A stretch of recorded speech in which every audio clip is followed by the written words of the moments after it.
បាទសួស្តីបងប្អូនអរគ្នាបាទបងប្អូនវីដេអូនេះនឹងបង្ហាញបងប្អូនអំពីការប្រើប្រាស់ទូភ្ញាស់ខ្នាត120ពងបាទទូប្រភេទវីដៃទំនើបជាងគេបាទម៉ូដែលរបស់វាគឺ S បាទ TC ខ្ញុំហៅអញ្ចឹងណាចំណាំខាងហាងខ្ញុំ TC 1000បាទ1000បាទ120បាទ EA បាទគឺម៉ូដែលវាបែបហ្នឹងបាទគឺបាទមានន័យថាទូនេះគឺទូវីដៃតែទំនើបជាងគេណាបាទ AA នេះគឺ advance ជាន់ខ្ពស់បាទអញ្ចឹងបងប្អូនទូនេះពេលបងប្អូនយកទៅគឺបាទរៀបចំទូឲ្យដំណើរការបាទដាក់ពងមាន់ដែលបងប្អូនសម្អាតហើយភ្លាមហ្នឹងដាក់ចូលទូ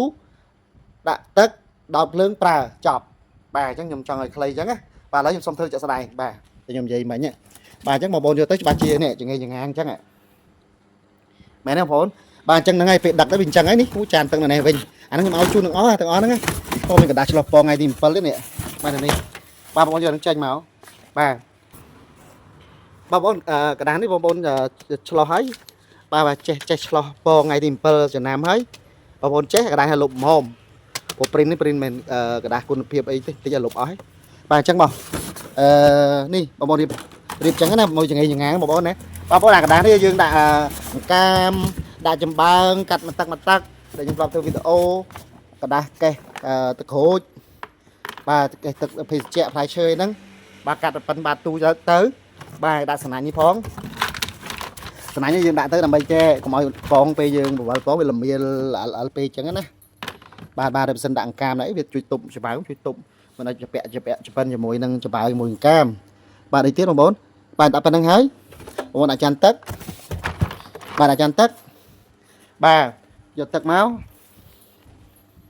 បាទនេះយកទឹកបិណ្ឌណាបើខ្ញុំងាយចឹងបងប្អូនខ្លះគាត់ឃើញទូភ្ញាស់អីពិបាកពេកគាត់លេងចង់ប្រើទូភ្ញាស់លេងប្រើទូភ្ញាស់ខ្ញុំលក់ទូភ្ញាស់លេងដាច់បាត់ហើយបាទអញ្ចឹងនេះ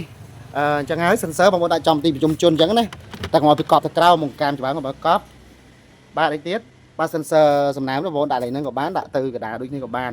បាទយ៉ាងនេះសិនសើសំណាមបងប្អូននេះបាទបងប្អូននេះនាឡិកាសំណាមអានេះបាទក្បាលជាបងប្អូនណាតោះអីទៀតបាទបងប្អូនរៀបចំបាទទូរួចហើយដាក់ទឹករួចហើយបាទរុញចានទឹកមកក្បែរបាទក្រោមកង្ហាបែបនេះបាទដូចរូបវីដេអូតែម្ដងទៅបាទក្របគម្របទូបែបនេះក្របទៅខាងណាក៏បានដែរបាទខាងលើមានចរុនខ្យល់ទេបងប្អូនដោតភ្លើងបាទបងប្អូនទុកចិត្តទៅខ្ញុំមុនផ្ញើទៅខ្ញុំសាកអីអស់ហើយបាទផ្ញើទៅសិបបិទក្លុំបេដាក់ស្នោទប់មិនឲ្យគេប៉ះក្បាលជាទៀតបាទបងប្អូននេះដំណើរការមិនបាច់ដល់ឡើងកម្ដៅដល់ពេញខ្ពស់បំផុតបាត់អីទេគឺពេលនេះហើយគឺពេលដែលបងប្អូនឆ្លៀតមកសម្អាតពងមាន់ឲ្យបងប្អូនទុករងចាំ 4-5 ថ្ងៃមែនទេ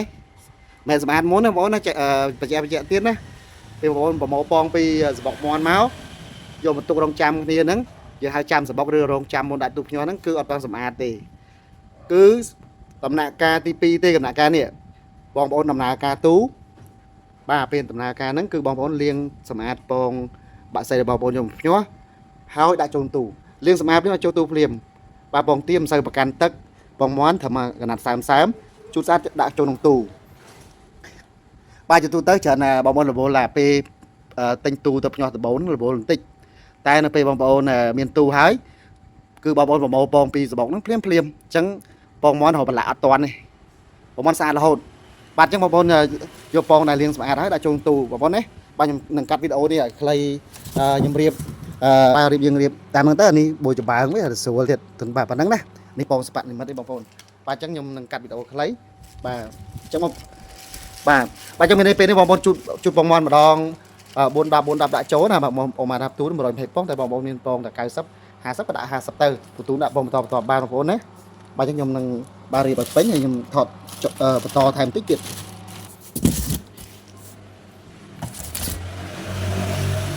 បាទបងប្អូននេះរៀបហើយបងនេះរៀបហើយបែបហ្នឹងបាទរៀបហើយ